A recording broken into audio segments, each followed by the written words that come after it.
বাবাকেও হারিয়েছি, মাকেও হারিয়েছি। এই জীবনে আদর সুখ পাইনি বা ভালোবাসাও পাইনি। এখন স্বামীর আদর সুখ ভালোবাসা নিয়ে বাকিটা জীবন কাটিয়ে দিতে চাই। আপু, আপনি কোথা থেকে এসেছেন? শেরপুর ঝিনাইগাতি থেকে। শেরপুর জেলাগাতি থেকে এসেছেন। জি। আপনি যে এসেছেন এখানে উদ্দেশ্য কি বিয়ে করা? জি। কেমন পাত্র হইলে আপনি বিয়ে করবেন?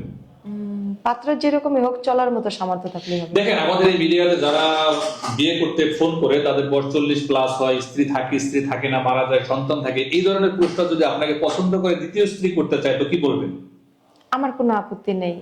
কোনো আপত্তি নেই? না না। তো আপনার নাম? আমার নাম বিথি। বয়স? 22। লেখাপড়া? এসএসসি পর্যন্ত। এসএসসি। আরবি পড়তে পারেন? হ্যাঁ। মিথ্যা বলবেন না, মিথ্যা বলা মহাপাপ। তো আপনার সাথে যোগাযোগ কিভাবে করবে?